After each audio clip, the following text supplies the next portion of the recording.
Hello, everyone, and welcome to our Fireside Chat for June. We are thrilled to have you here. My name is Lisa Levinson, and I am the Campaigns Director for In Defense of Animals, and we are just so happy that you're here. We have something very exciting to share with you today. So it's my pleasure to introduce you to a few of my colleagues. So first of all, I'd like to introduce you to our development director, Bob Price. He is here. So Hello, thanks for joining, everybody. yay. So we'll do a spotlight, everybody. We're introducing so you could see us. And then we also have Mary Easonsey, who works in our development department. And she is also here with her kitty. And then we have Lia, who is going to be presenting today, and she is our farmed animals campaigner. So we're just delighted to have her, and this is our opportunity to introduce her to all of you as well. Thank you. Hi, everyone. Yeah. So happy to be here. And thank you all for joining. My kitty's right behind me, too. We've got our cat companions. Wow. So we do have a couple of other people from IDA who are here, but we have another featured guest I'd like to bring on for now. We've got Robert Grillo from Free from Harm. So I just want to share his likeness with you so you could say hello to everybody. Hey, everybody. Hi. Nice to be with you. So this is who you'll see today. You may get some chatting in the chat box with Bob and with Mary, and then you'll have our presenters will be Lia and Robert. So we're just thrilled to have you. There are a couple other IDA folks here. We've got our communications director, Fleur Dawes, who's here as well, and then Jack Gashade, who's joining us. You may know him from doing our Thule Elk Fireside Chats. So for now, this is our crew for today, and we're excited to get started. As we do that, I want to let everyone know that we have a special opportunity. We are going to be giving away 3 special t-shirts for In Defense of Animals for people who have joined and also who have signed our alert that is to oppose sections of the Farm Bill that highlights the bird flu bailout, which we'll be talking about today. So you can check in the chat box. You'll find that the alert details will be posted there. So please do use this opportunity to sign the alert, and you'll get a few more reminders as we go along. So again, it's our pleasure to have you here today.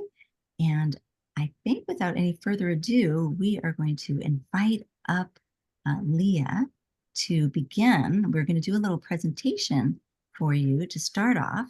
And that presentation will be for about the campaign initiative that we're going to discuss today.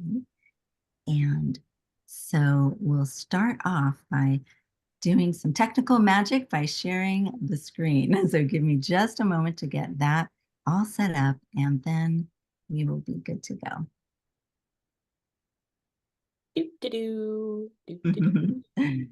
Thanks so much. So I think we're close. So I'm going to go ahead and just press the right buttons, hopefully.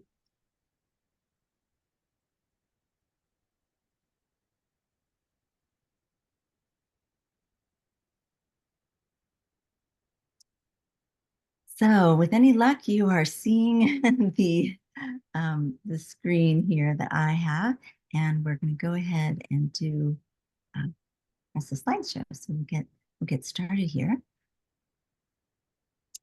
Wonderful. And then as we get started, I'm going to make sure that we've got Lia highlighted here.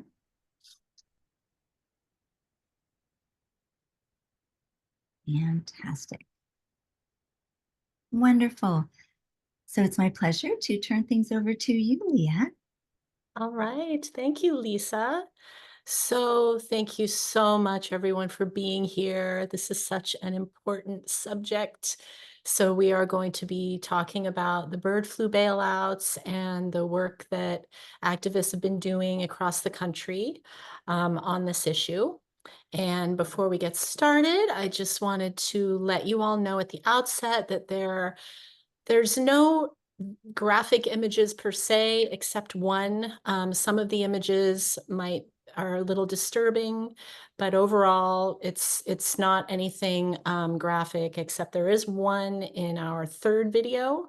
So just wanted you to be mindful of that. And we're very cognizant of your emotional well-being. And we just feel that sometimes, especially when it comes to our food system, that so much of the truth is hidden, and these farmed animals, their suffering goes censored, and most people don't have really much idea what really goes on for them to get to our plates, and for zoonotic diseases to thrive, and to get what we have now. So we're hoping that you understand our need to, on occasion, give you the real direct truth.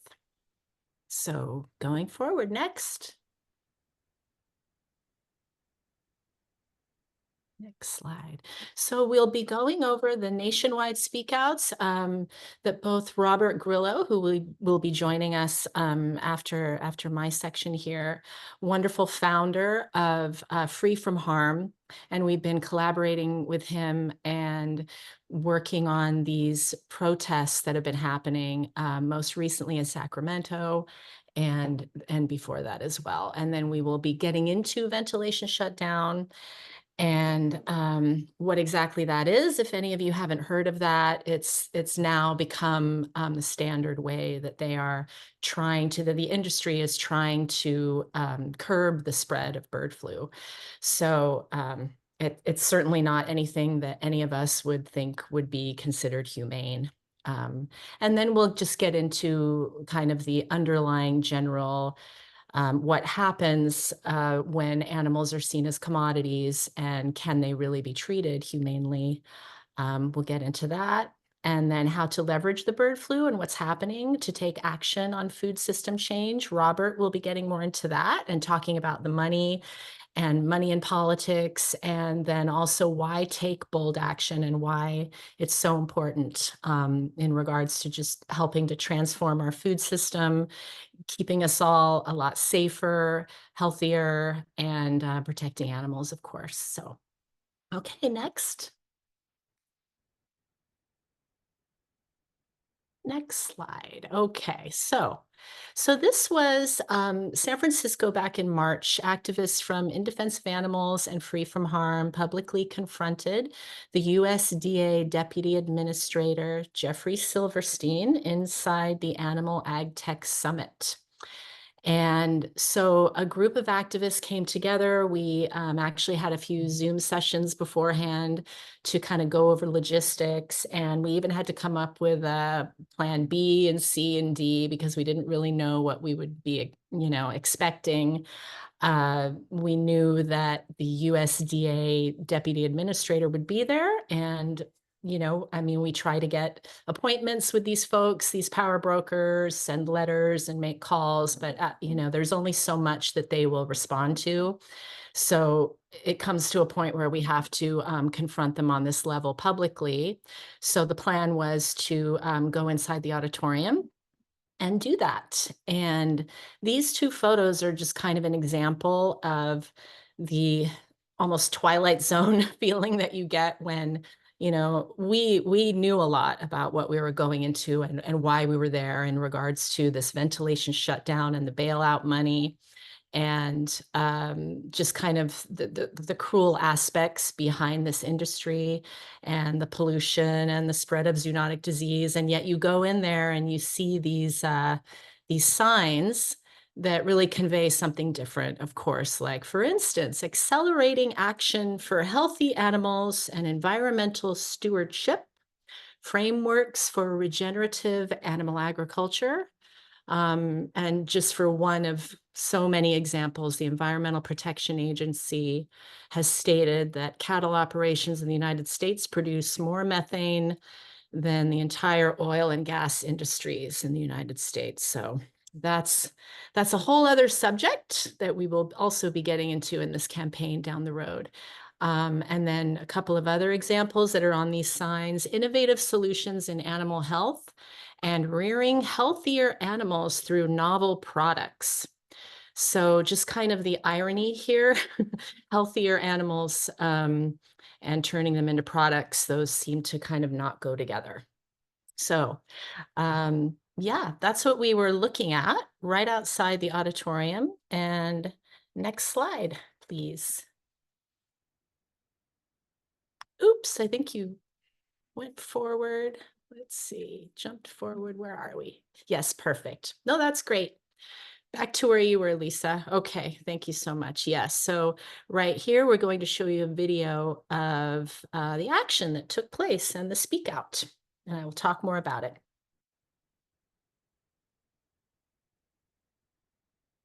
Considering the fact that the chicken industry has been making record profits recently, why is it that the USDA is spending billions of taxpayer money to bail those companies out? They're doing fine on their own.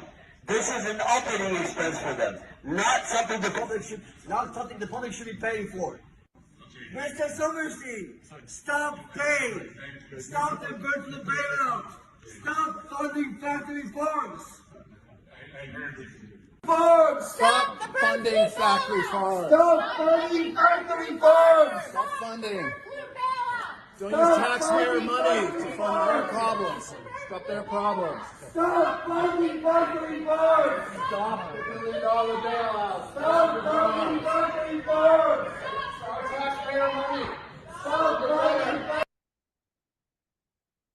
Okay, next. Considering the fact that the chicken industry has been making record profits recently, why? Thank you. Yeah, so that was what we were disrupting. When we left the auditorium, of course, we couldn't go back in, and we know our rights, meaning that if they asked us to leave, of course we leave, and then they can't touch us. They don't have the legal right to touch us or to arrest us or anything. And so we made our point. We did our best. And then we joined a protest outside. But this photo right here, this is just kind of what all of us grew up to imagine when we think of animal farming.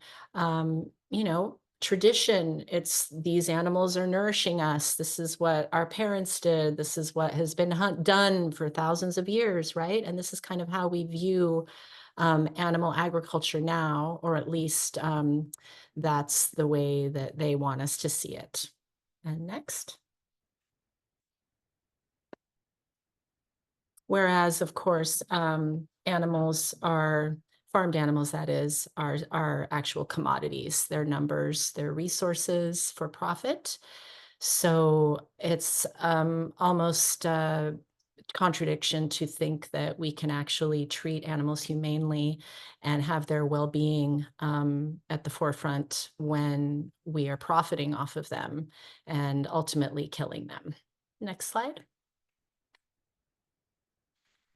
So just an individual on her way to the slaughterhouse. So cows actually really open their eyes very wide when they are in fear. Next slide. And the result of the dairy industry. So these are dairy cows in the slaughterhouse in the chute on their way to be killed. And as you can see, they really sense and they hear the sounds, they smell the smells, as you can imagine, and they are terrified and they fight for their lives to get away. Next slide. So more mass killing, H5N1 and the bird flu virus. Before ventilation shutdown became the most common way to kill thousands of animals at once, they were using, one of the methods was firefighting foam. So they pump that in and it helps, it suffocates the animals. It supposedly kills them faster. But starting around the pandemic, and there was a backlog of slaughter, and a lot of slaughterhouses had to shut down temporarily, and so they had to kill a lot more animals. And they actually used ventilation shutdown on pigs, 250,000 pigs in the United States. So to get more technical, what the industry does is they seal off the oxygen in these huge industrial sheds and pump in heat so that these animals, birds, pigs, possibly cows now because it spread to dairy cows, slowly suffocate over hours and basically roast to death, organ failure, heat stroke. It is banned in the European Union because they have already deemed it inhumane, and yet the American Veterinary Medical Association has approved it, and we will get into that later. Next slide. So a typical industrial shed, this is where 99% of chicken, turkey, and egg-laying hens, the kind of conditions they're kept in. And these are labels that you'll see in the grocery store on packages like natural, cage-free, free-range, organic, even USDA animal welfare certified. And that USDA label, animal welfare, is also including a lot of slaughterhouses. So there's not much animal welfare really that can be happening in slaughterhouses when you consider the amount of animals that have to be killed, 10 billion animals every year. There's only, well, I would say there's 80 billion animals worldwide, but there's about 8 billion humans. So you have 10 times as many animals being killed. So with that massive amount and the profit margins and needing to kill a certain amount of animals every minute, there's no way that they can be overseeing making sure that every single animal is knocked unconscious and not alive and conscious during their slaughter. So these are all kind of contradictions in terms. Next slide. And here we have the egg industry. So it's also birds that are used in the egg industry that are victims of ventilation shutdown as well.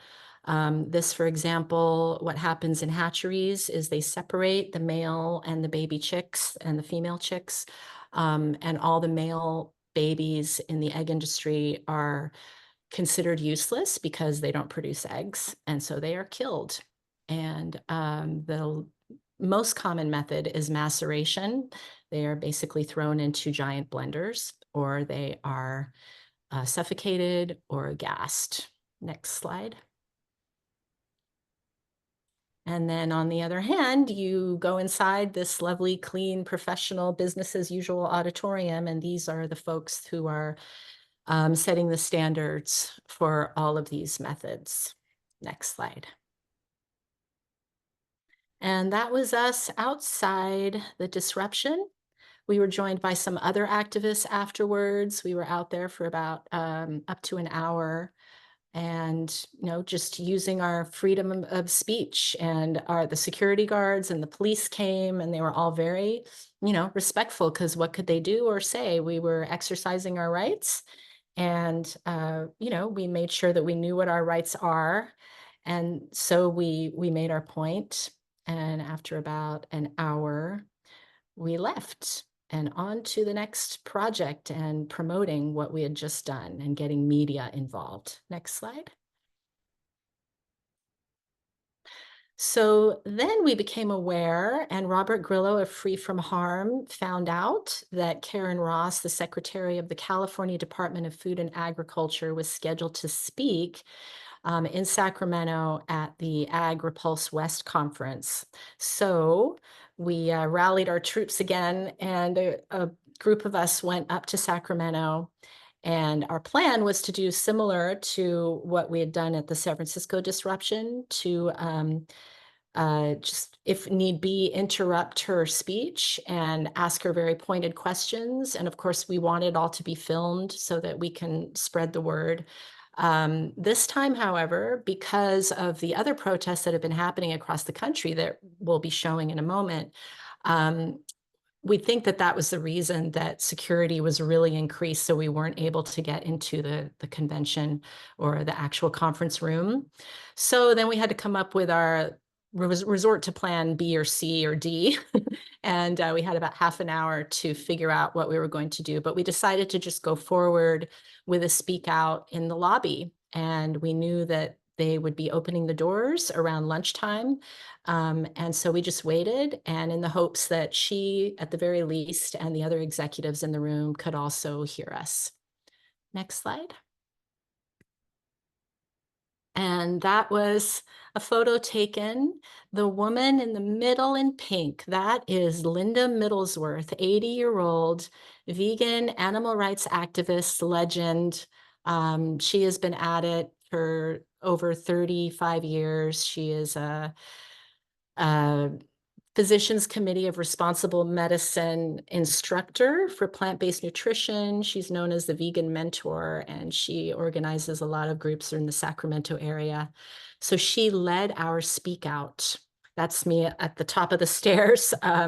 With security, they were onto us. They kind of could tell that we were maybe going to do something because we were hovering around. And unfortunately, we realized later that we should have just kind of been a lot more inconspicuous, and we tried our best, but they really had increased their security in the hotel. So they just had a sense, who are these people that are waiting around? So as soon as we started, they were really on us, and, they didn't touch us, and we started leaving once they asked us to leave, but we made sure to get our message across.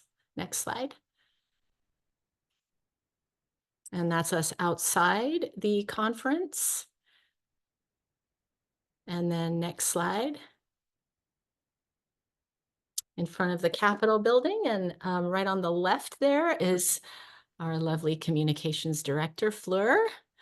And that's me, and then Linda in the middle, and two other of our wonderful activists. Next slide.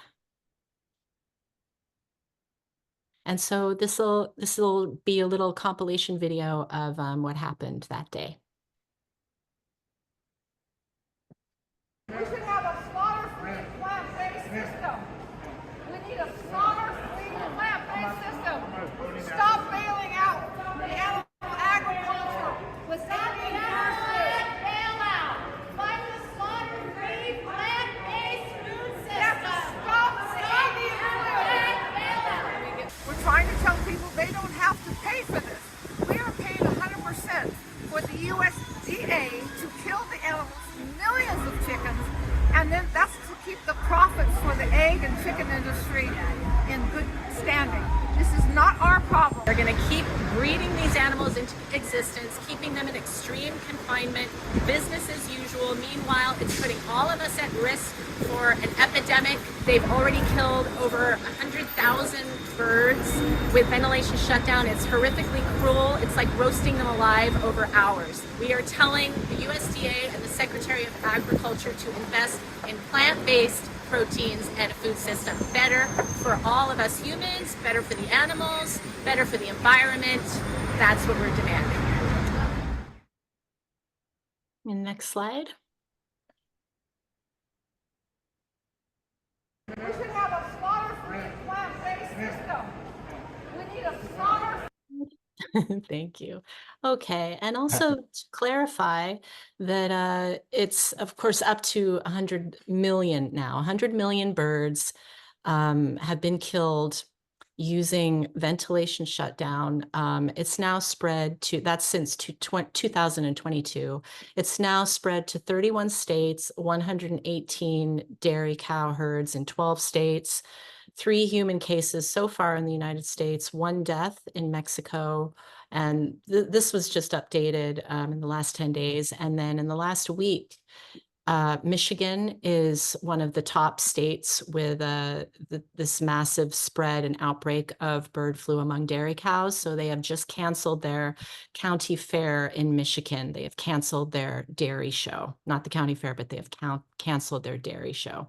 So coming up in summer, we're going to see a lot of county fairs most likely canceling their dairy shows. And the thing about bird flu, it really spreads through migratory birds who land on cows and foxes, mice, striped skunks, mountain lions, harbor seals, alpacas. These are all animals that have been infected. And so far, 21 domestic cats in 9 states. So the thing about all of this is us taxpayers are paying for this 100%, and there is no incentive to do it in more humane ways when they can just keep getting bailouts to do it this way. So our alert is in regards to demanding Congress reject animal ag cruelty and corruption in the Farm Bill, and we will be giving you more information about that. Next slide. So this kind of perfectly points out the contradiction and cognitive dissonance of society right now in regards to animals, because most of us love animals. We have our companion animals. We would never imagine them being exploited, mutilated, sent to a slaughterhouse, right? And yet you have farmed animals who have been seen as commodities for centuries. And there's even a law in California called the Good Samaritan Law, where if you're walking past a hot car and you see an animal, a pet, a dog or a cat in distress, you are allowed to break that window and save them. However, in animal agriculture, it is absolutely legal to inflict pain and suffering onto farmed animals. And these animals are absolutely no different from our companion animals in all the ways that matter. They all have intelligence. They all feel pain. They all want to live, be with their families. They show a wide range of emotions and cognitive abilities. So this is the reality. Next slide. And a beautiful mother cow and her baby in the dairy industry. Next slide. And even in this photo, you can see these are mother cows, and they are aware. They know what's going to happen to this calf. This calf is going to be taken away, and you can see the numbers branded onto their skin. They are very protective and maternal animals. They carry their babies for 9 months, just like us humans, and they try to chase after their babies when they're taken from them. They bellow for weeks on end. They panic when their babies are taken from them. So both baby and mother suffer extreme anguish. And these dairy cow mothers go through this over and over and over again until they're about 5 years old. 5 to 7 years old is the average age of slaughter. The male babies, just like the male babies in the egg industry, are also killed, either for veal, or some of them are just killed right on the farm or sent to a slaughterhouse. Next slide. And this is the baby being separated. If it's a female, she will just go through the same cycle as her mother, and she will be separated. And it's common that they will be forcibly impregnated starting at 1 year old. Next slide. And the mother dairy cow being sent to the slaughterhouse. Next slide. And a beautiful example of pigs when they're being cared for, just like we would care for our dogs and cats. These are pigs in a farm animal sanctuary. And another thing that most people don't realize is that all of the animals, except for dairy cows who are killed in the food industry, are killed as infants at just a fraction of their natural lifespan. So pigs are actually killed at 6 months old. They look larger because they've been bred to grow so fast that as soon as they're up to a certain weight, they're killed. And for chickens, the average age, I believe, is 16 weeks. baby cows, veal calves are approximately 12 to 18 weeks old when they're killed. And even cows raised for beef, the average age of killing is 18 months. So their natural lifespan for cows is 25 to 30 years. Next slide. And then this is a typical situation that mother pigs are forced into. This is just a farrowing crate. This is not even gestation crates, which through Prop 12 were banned in California. However, this is why we would so love your support on the Farm Bill, because one of the provisions proposed in the Farm Bill is to completely reverse the small little improvements that have been made to animal welfare in the last several decades. And one of them is to ban gestation crates. One of these provisions will completely reverse that. So, and the AVMA actually wrote a letter in full support of these new provisions in the Farm Bill. So basically, the American Veterinary Medical Association is saying that gestation crates even smaller than this that you see here, that mother pigs are kept in during their entire pregnancy, are ethical. Next slide. And then here you have the most common way that pigs are killed in the most industrialized countries, including the United States, in gas chambers. So unlike what the public has been told, we're told that, oh, you know, they're just put to sleep. And that could not be further from the truth. This is just one set of many photos and video footage we won't be showing you, but of what pigs really experience in these gas chambers.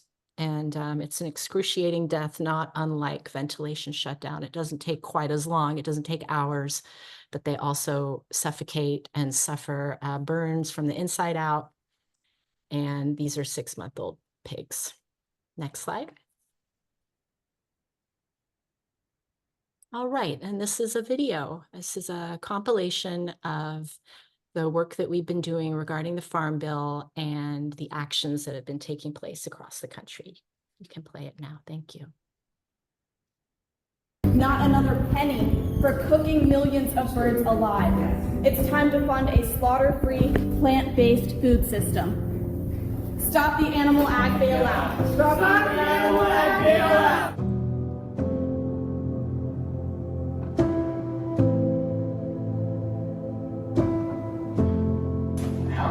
Stop the bird flu bailout! Stop funding factory farms. Stop the bird flu bailout! Stop funding factory farms.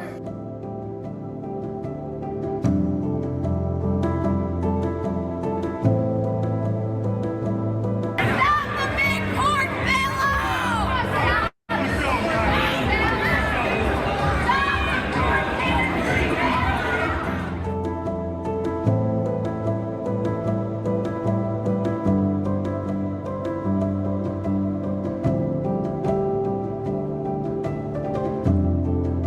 How can you sit up there and pretend that the dairy industry is anything but cruel and inhumane?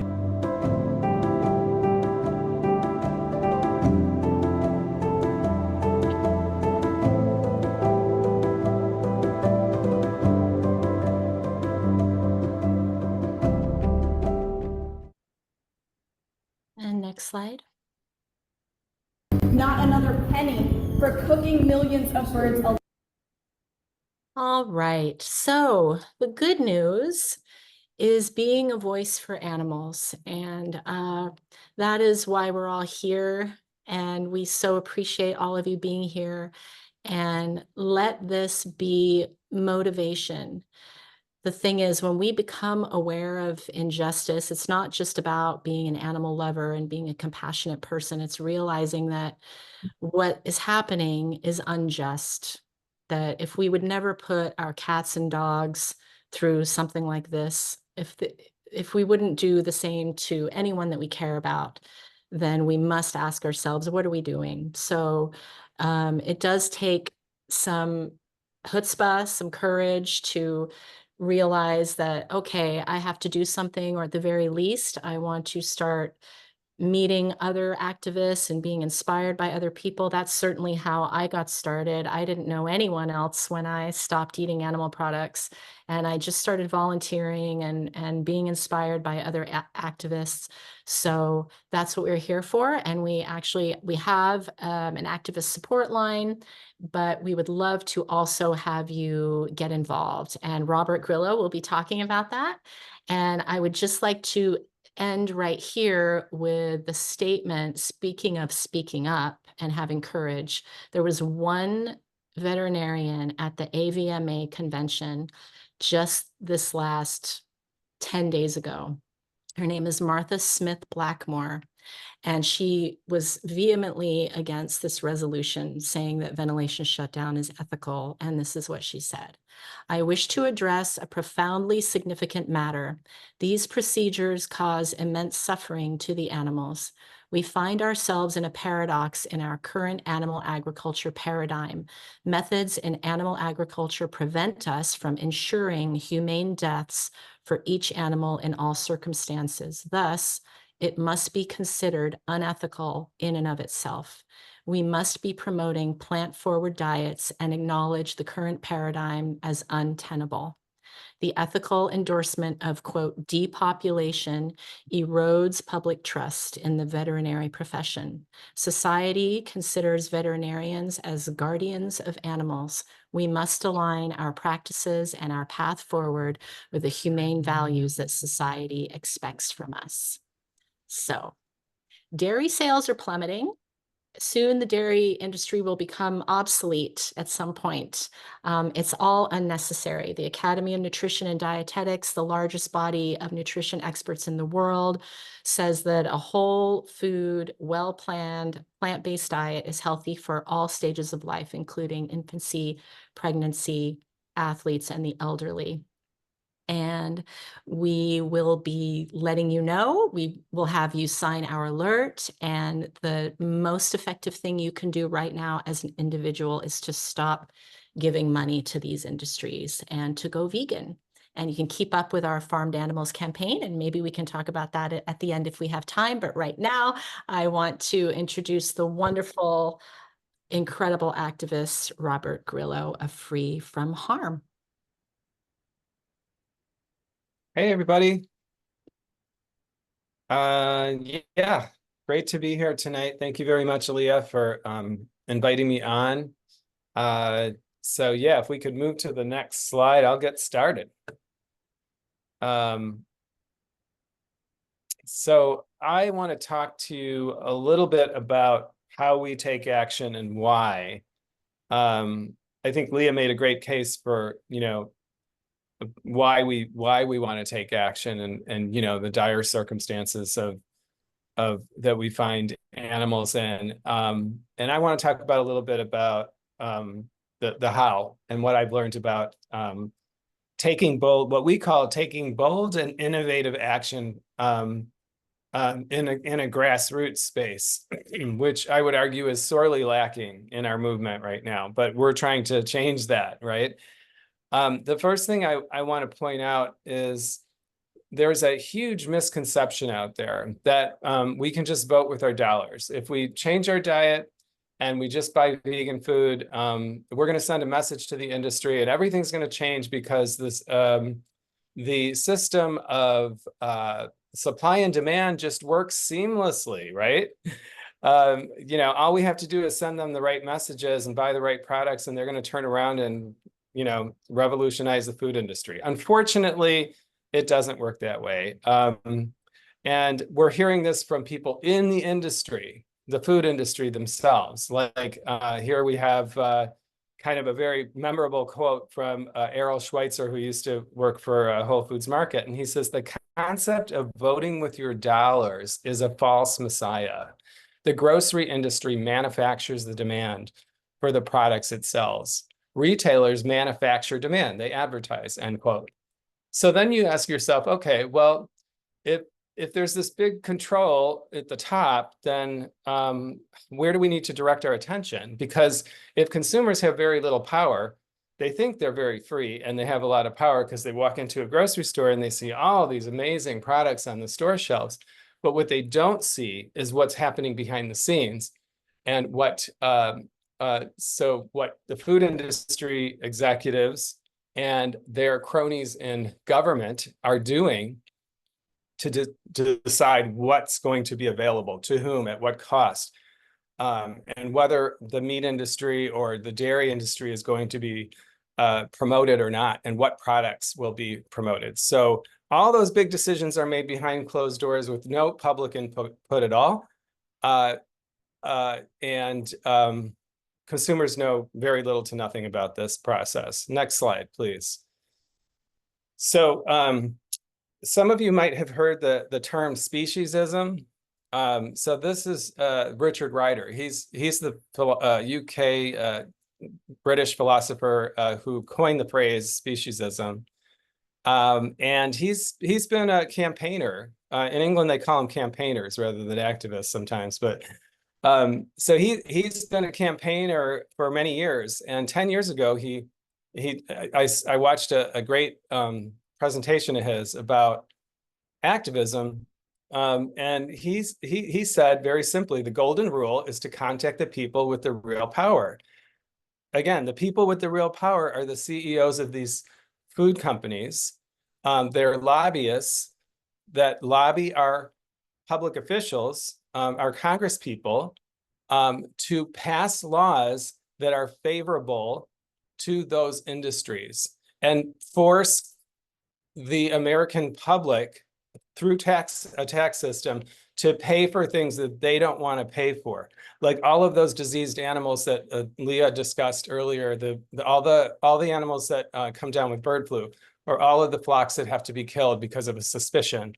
All of that cost gets externalized to us, and the industry has successfully been able to do that up to now. Which is why the Farm Bill has become, this very important thing for us to focus on. Next slide, please. So what we're trying to do, and what every social movement aims to do, is to shift power, because from a grassroots perspective, power comes from the people, and they gave up their power to people that are in power now, but they can also reclaim it. And so what we're trying to do is shift power in this corrupt food system that is dominated by animal ag industry interests. We have to shake things up. So what we're focusing on is not individual change in this case, but on systemic change, and not just changing individuals, one person at a time, but actually organizing in a strategic way to make system-wide changes, which means we have to target the right people, right? Because only certain people have that kind of power. The great thing about this is you saw some of those videos, and you saw some people speaking out very passionately and intelligently to power holders. But not everybody has to play that role. There's lots of work that goes into creating an action like that. A lot of stuff behind the scenes, a lot of planning and research, and so many different roles. We need videographers that are just like looking like innocent bystanders, not really part of the action, but doing good video to make sure we have that, because video is so important. So lots of different roles. There's a role to play for everyone. And that's what the grassroots is about. It's about not making our goal and our vision so complicated and so laden with facts and figures that the average person can't be inspired and join. For us, the Farm Bill is simply a bailout bill, a $1.5 trillion bailout bill to bail out an industry that is worth $256 billion, that is largely profitable on its own without that bailout money. So the average person on the street, educated or not, left or right, across the political spectrum, generally agrees that hardworking Americans should not be paying for problems like bird flu, that the industry created, right? So we want to make sure the message stays grassroots so that everybody that wants to get involved has that opportunity, doesn't have to become a ag policy expert just to be an activist, right? It can be anybody. And we also emphasize the importance of moving beyond the calls and emails. We want to leave a paper trail. We want to demonstrate that we've attempted to contact our elected officials, our congressional people, that we've called their offices, we've spoken to their staff, we've tried to set up meetings, and they offer us a Zoom meeting with like a lower level gatekeeper, right? They're never going to let us talk to the senator himself or herself. But we have to move beyond that, because that's never going to be enough. We have to get in front of them and find creative ways of getting face to face with the power holders. And in this case, since we're talking about bird flu and the Farm Bill, we're talking about our Congress people, the House of Representatives and the senators. This is where the bold and creative and symbolic actions come into play, because when you look at other movements, the reason those that gained popular support, those that succeeded in doing so, had a very simple but compelling message, and were able to get media coverage that then disseminated that message out to millions and millions of Americans. So a great example of this is Black Lives Matter, that some years ago had very, very little support. Opinion polls showed very little support. Maybe 25 to 30% of Americans thought that BLM had a useful purpose or a good message, or that they agreed with it. Social media for Black Lives Matter was very, very low, insignificant. And then all of a sudden, there were certain trigger events, there were certain police brutality incidents, and BLM masterfully leveraged those incidents of police brutality, and was able to have a stupendously successful growth in popular support, so that today we're looking at something like 60–70% of Americans actually think that BLM has a good purpose and a reason to exist. So a creative but emotive and a grassroots message is very key here, right? And that's a good lesson for us. So where's the power in the food industry?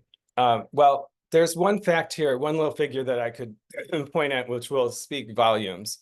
The USDA spent $59 billion in subsidies for livestock and seafood producers since 1995. Now, you might ask yourself, okay, that sounds like a lot of money, right? But what about plant-based proteins?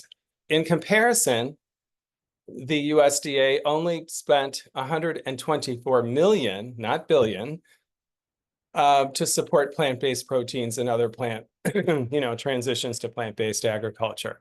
It was a minuscule amount, and that in itself shows you just how powerful the meat, dairy, and egg industries are at influencing Congress to spend all of this money, all of these billions of our money to bail them out, even though, like I said, they're largely quite profitable. Next slide, please.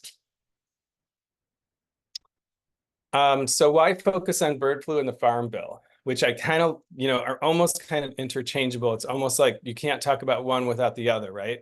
Because bird flu, we've already paid for over $1 billion to kill close to, I think it is about 100 million hens right now. And they're not releasing more figures, but I bet it's way beyond $1 billion. It could be close to $2 billion. And the Farm Bill is $1.5 trillion bill. So just to put that into perspective, the government budget is somewhere around $7 trillion.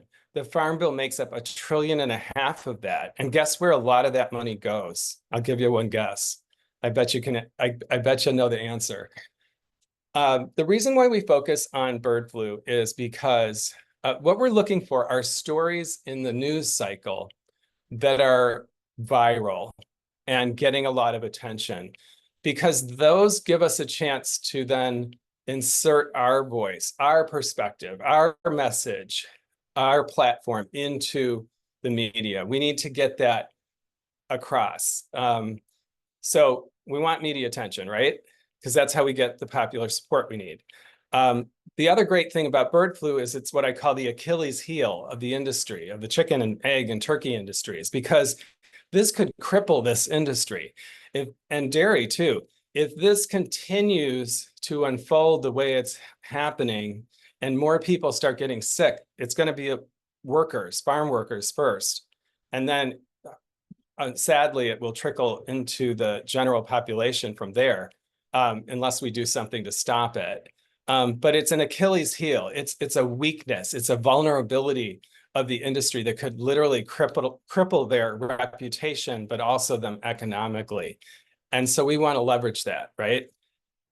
Bird flu also, like, thanks to Lia's description about ventilation shutdown and other forms of killing and the scale of it, and the mass suffering of it, it exposes the worst practices of this industry that even industry officials cringe at when you bring it up. When you bring up ventilation shutdown or cooking birds alive, they cringe in their seats, okay? So we have to speak this truth. The public is absolutely mortified about practices like ventilation shutdown, and they're really worried about bird flu, right? The other great thing about the Farm Bill and bird flu is we can take the opportunity. We're not just advocating for animals on the planet, but we're actually exposing the corruption between the meat industry trade groups, animal industry trade groups, and our elected officials. We're fighting for democracy as much as animals, because we're demanding a more just system that is more transparent, that is more accountable, accountable to us, the constituents, not the meat and dairy and egg industries. And so we're exposing this corruption, and we're fighting for democracy as we fight for animals, which is something I really love to do. And then I think, as I said earlier, I won't dwell on this, but I do believe that the idea that taxpayers are not responsible and shouldn't be paying for these terrible disease outbreaks like bird flu, I think that's a message that is resonating with people all over, across the political spectrum, from working class people especially, all the way up from there. So, next slide, please. Yeah, last slide here, and this is it. I have some videos, but Lia showed some good videos, and maybe you get the idea of the kind of speaking truth to power actions that we're doing. So I think you got a flavor for that. I have some too, but I don't want to take up too much time. I'd rather just, if you want me to, I can show some, but I'm just going to finish off with this slide. So why we take bold action. Okay. First of all, we need to create a spark to build momentum and popular support. The media doesn't want to cover people standing on a street corner, passing out leaflets. They're not going to cover that. They're going to cover if we go to a press conference where senators are speaking and all the media cameras are on them, and we walk in front of them and hold a banner in front of the senator and pointing towards the cameras that says, and the animal ag and the bird flu bailouts, that's going to get coverage, or there's a very good likelihood that it will. So we need to do stuff that creates drama and controversy, which is the media wants controversy. It also, the message and the passion that these activists have when they're speaking truth to power, it creates deep and lasting impressions on our emotional state, on our hearts, are the values we hold. And even, I would argue, even those who disagree with us in the room, who are cringing at us, who are smirking at us, I have very strong, the evidence shows that people laugh at you first. Gandhi was right in saying that, yes, they laugh at you first, but then they come to, after a while, after the cognitive dissonance unravels, they start realizing that there's a movement here. These people aren't going away. They have a point. And, you know, maybe we are in a crisis, like they said we are. Maybe this is a climate crisis and an animal crisis, and it is as urgent as they say it is. So we need to express that urgency because it's an urgent situation, right? It needs to reflect the reality of what it is. It's also, you know, taking bold action, speaking truth to power is an essential component to all successful social movements. Unfortunately, it's very misunderstood and underutilized because it requires a little bit more training and courage and some risk at times, right? So happy to chat about that if anyone has any questions. But last point I'll make about why we take bold action is that it's a powerful way to shift the narrative in the right direction. And I'll leave you with what I consider to be a small victory, but a meaningful victory. When the New York Times came out with a headline that read, "Is giving the chicken industry millions of dollars to kill millions of hens really the solution to bird flu?"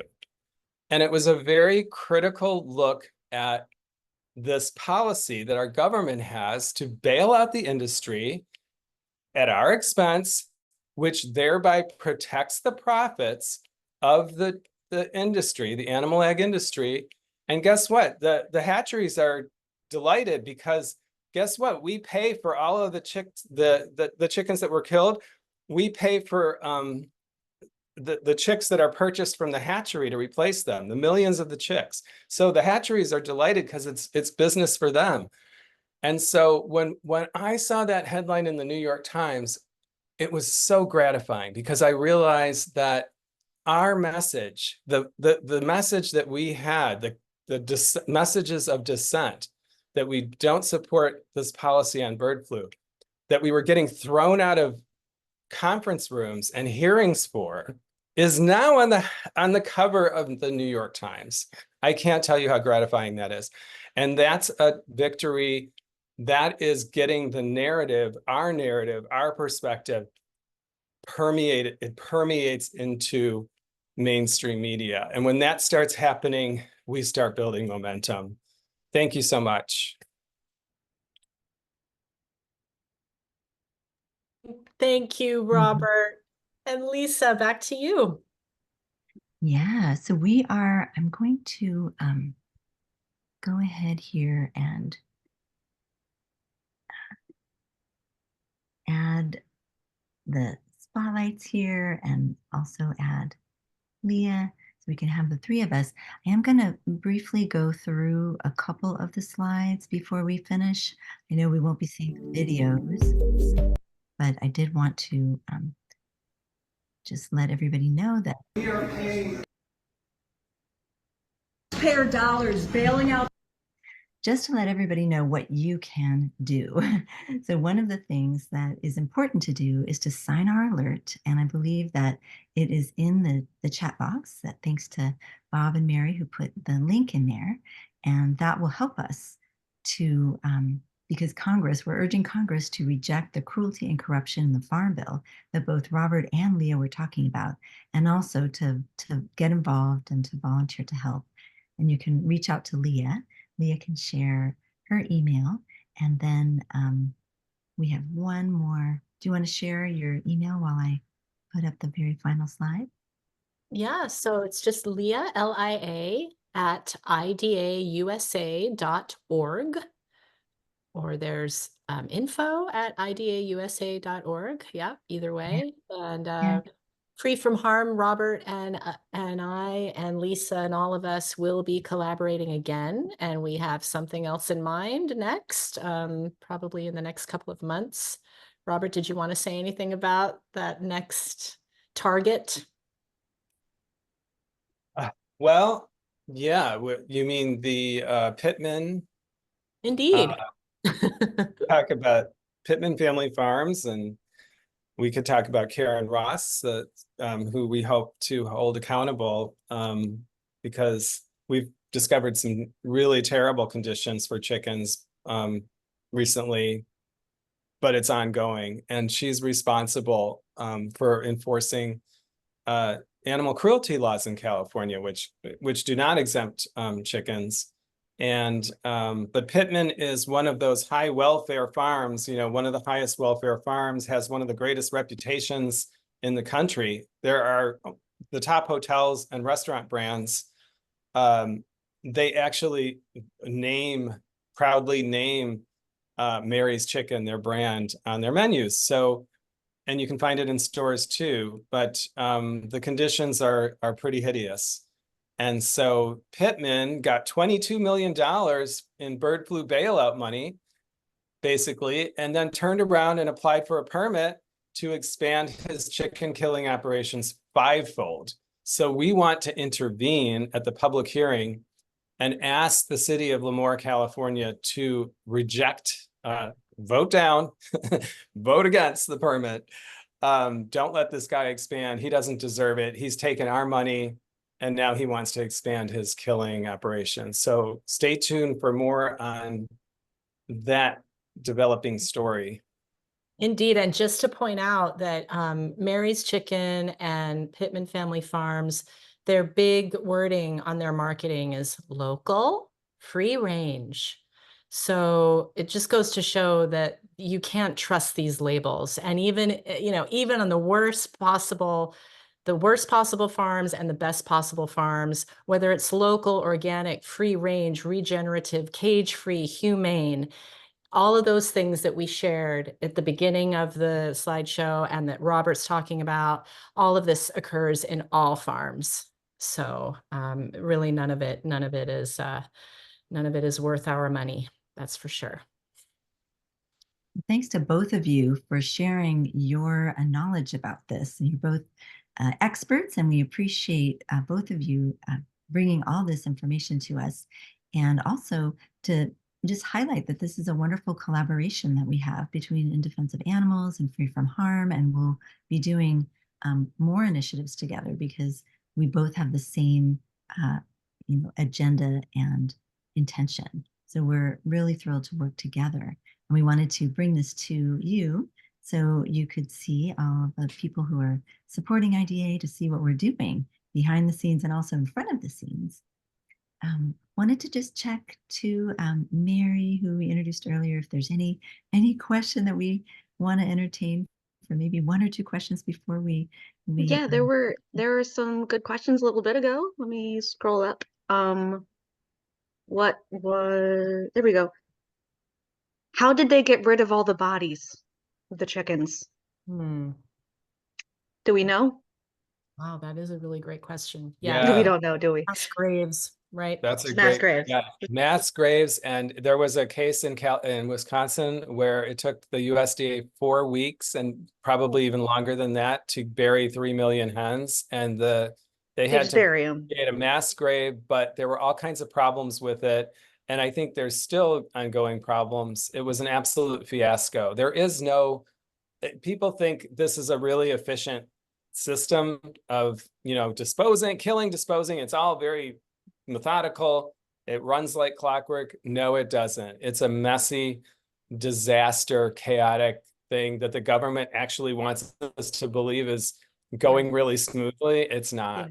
We've seen some incredible cases of that. That's like an ongoing problem, I think, with farming in general. It's like, oh, it's beautiful and happy. It's like, no, it's disgusting. It's full of, manure and fluids, and it's infected. It's not good, and they're like, oh, everything's beautiful. It's like, no, it's not. All right, so another question is, do you have any animal rights protests in Southern California? So basically, how are we going to keep in touch about protests that are coming up, and we can keep all of our supporters informed as to coming into protests that we might be having? Yeah, I would say you can actually email me, email Robert, and just keep abreast of our campaigns. And actually, you know, I think a good way is you can actually also get involved in your local animal rights groups in your area. And it's just this is really building momentum, so that a lot of groups around the country are starting to get active around this issue. And I know that, Robert, you also, didn't you set up some folks in Southern California for, oh, you did, for Miss Lisa Vanderpump was the latest one, right? Celebrity who is a real big cat and dog lover. And she was, you know, of course, serving animal products at her big fundraiser. Yeah. As a protest. Yeah, we know quite a few folks, and you know, Free From Harm has a number of supporters in the LA area, but you know, I guess a good way to learn is through Lia's emails when she, you know, announces upcoming actions or reaches out to, you know, whatever your list is as far as like activists that you can call on for certain actions. That's kind of how we handle it. We just we find an opportunity, and then we start looking for activists in our community to see who's interested and available. Yeah, so let us know what part of the country you're in, that's for sure. Yeah. Well, thanks so And much. One if more? you want to email us at info@ideausa.org, you'll probably get to me and I'll answer you. So feel free to message us. Oh, well, it's nice to put a name to the email and a face, and now you have that. So we're really thrilled that everyone can join us. I'm going to bring Bob back up, so we'll have all the crew here, and we just want to thank you so very much for joining us today. This is one of our exciting new initiatives that we've been working on, one of our collaborations that's very successful, and we were thrilled to share it with you today. So you're welcome to stay in touch with us. We'll go ahead and post this on YouTube so you can share it, and those of you who registered will get the replay link sometime soon. So we want to thank everybody for tuning in, for being open to learning about this bird flu bailout. And you'll see us maybe in the media, maybe on our newsletters about the actions that we're doing. And you can get involved too. Be sure to sign the alert. That's very important. That's one way you can directly make a difference right now. So thanks to everyone for joining us. We hope you have a wonderful evening and that we all can stay in touch. Thanks so much. Thank you, everyone. Good night. Speak up for Bye, thank you. justice. Speak up for the animals. Yay. Thanks, Bye, everybody. everyone. Thanks so Bye, much. thank you. Mhm.